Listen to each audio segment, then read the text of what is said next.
Assalamualaikum warahmatullahi wabarakatuh. Perkenalkan, nama saya Alvina Damayanti dari kelas PGMIB 2019 dengan NIM 191400056 akan menjelaskan tentang pengembangan pembelajaran dari RPP hasil observasi saya. Sebelum membahas tentang RPP, kita akan membahas tentang silabus, yaitu silabus tematik tema 5, subtema 1. Dalam silabus terdapat beberapa komponen, yaitu yang pertama mata pelajaran Bahasa Indonesia, KD. Yang pertama menguraikan konsep-konsep yang saling berkaitan pada teks non-fiksi. 4.7 menyajikan konsep-konsep yang saling berkaitan pada teks non-fiksi ke dalam tulisan dengan bahasa sendiri. Kemudian ada komponen indikator 3.7.1 menyebutkan pokok pikiran serta informasi penting dalam bacaan tentang Indonesia sebagai negara maritim dan agraris. Kemudian 4.7.1 membuat pertanyaan-pertanyaan sehubungan dengan bacaan tentang Indonesia sebagai negara maritim dan agraris. Kemudian, komponen selanjutnya yaitu materi pembelajaran adalah informasi penting dari setiap paragraf dalam teks non-fiksi. Kemudian kegiatan pembelajaran yaitu mencermati teks non-fiksi yang disajikan dalam bacaan, menyimak penjelasan dan mencermati teks bacaan, serta membuat pertanyaan-pertanyaan sehubungan dengan bacaan. Kemudian menemukan pokok pikiran dalam bacaan teks non-fiksi, membuat pertanyaan-pertanyaan sehubungan dengan teks bacaan. Kemudian pendidikan penguatan karakter, yang pertama religius, kedua nasionalis, ketiga mandiri, keempat gotong royong dan integritas. Dengan alokasi waktu 24 jam pelajaran, sumber belajar, buku guru, buku siswa, internet, dan lingkungan sekitar. Baiklah, selanjutnya kita akan membahas tentang rencana pelaksanaan pembelajaran atau bisa disingkat RPP. Di sini hasil observasi saya mengenai PJJ daring, RPP yang digunakan selama pandemi corona, yaitu ada satuan pendidikan, informasi tentang satuan pendidikan yaitu MI Tarbiyatul Muwahhidin, kelas 5 semester 1 dengan tema indahnya toleransi dalam perbedaan. Subtema 1, muatan pelajaran Bahasa Indonesia dan PKN, dan pembelajaran keempat, alokasi waktunya 1 hari. Bisa dilihat ada tujuan dari RPP ini 1-6. Kemudian dalam RPP juga ada kegiatan pembelajaran yang terdiri dari 3 kegiatan. Yang pertama yaitu kegiatan pembuka, kegiatan inti, dan kegiatan penutup. Kegiatan pembuka di sini dengan deskripsi kegiatannya. Yang pertama, kelas diawali dengan guru memberikan salam, menanyakan kabar peserta didik melalui grup WhatsApp.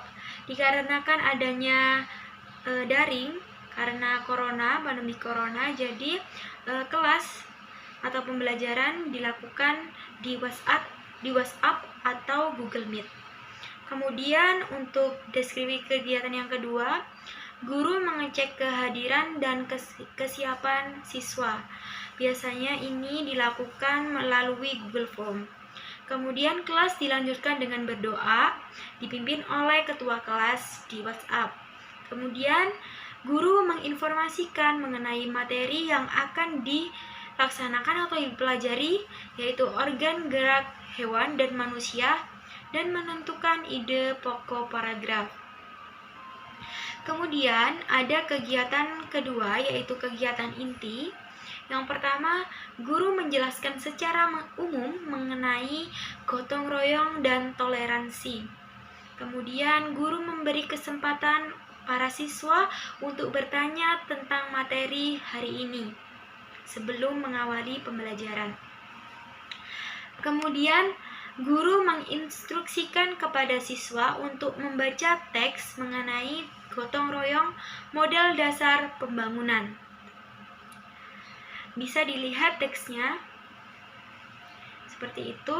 Kemudian siswa menentukan ide pokok tiap paragraf pada bacaan tersebut. Bisa kita lihat di sini judul gotong royong modal dasar pembangunan.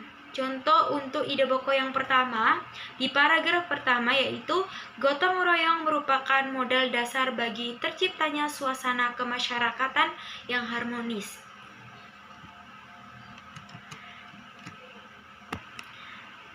Setelah siswa membaca dan menentukan ide pokok dari teks tersebut, kemudian siswa diarahkan untuk menonton video dengan tema indahnya toleransi. Di mata dunia, Indonesia dikenal luas akan keanekaragamannya. Beragam suku bangsa, budaya, agama, ras, dan bahasa saling berbaur jadi satu. Persatuan di tengah perbedaan inilah yang menjadi ciri khas bangsa Indonesia sejak dulu. Tercermin dalam semboyan Bhinneka Tunggal Ika, perbedaan bukanlah jadi penghalang tersatukannya tiap individu di Nusantara, melainkan perbedaanlah yang mempersatukan kita. Namun realitanya, isu perpecahan dan intoleransi yang kian marak jadi faktor pemecah belah keutuhan suatu bangsa. Belakangan ini, negeri kita tercinta dihantam berbagai permasalahan internal, terutama soal integrasi nasional. Kurangnya sikap toleransi jadi pemercik utama rusaknya kerukunan antar sesama. Beragam tindakan-tindakan negatif, mulai dari penyebaran pesan intoleran, isu berbau rasisme, hingga... Video tersebut diperoleh dari sumber internet yaitu YouTube. Setelah semua siswa sudah menonton video tersebut, kemudian guru menginstruksikan jika siswa dibentuk menjadi 4-5 kelompok. Di sini guru yang menentukan pembentukan kelompoknya dari WhatsApp. Kemudian guru menunjuk tiap kelompok untuk mengutarakan pendapat mengenai video tersebut. Setiap kelompok menjawab kuis yang diberikan guru dengan suara yang jelas.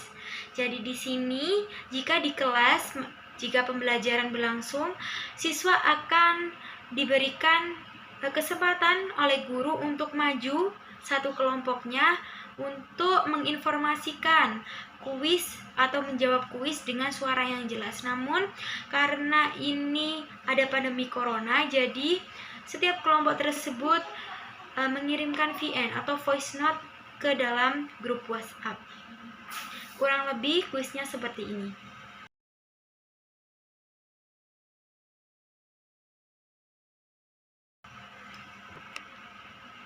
Setelah kegiatan itu selesai, kemudian siswa menuliskan perilaku yang sesuai dengan nilai-nilai yang terkandung dalam sila-sila Pancasila. Di sini siswa bekerja secara individu. Kemudian siswa mengumpulkan tugas mengenai ide pokok yang sudah dicontohkan oleh guru tentang teks gotong royong modal dasar pembangunan. Kemudian guru mengecek hasil pekerjaan siswa di waktu yang selanjutnya. Kemudian untuk kegiatan yang ketiga yaitu kegiatan penutup. Yang pertama, guru memberikan refleksi atau penguatan dan kesimpulan atas materi hari ini yang sudah disampaikan.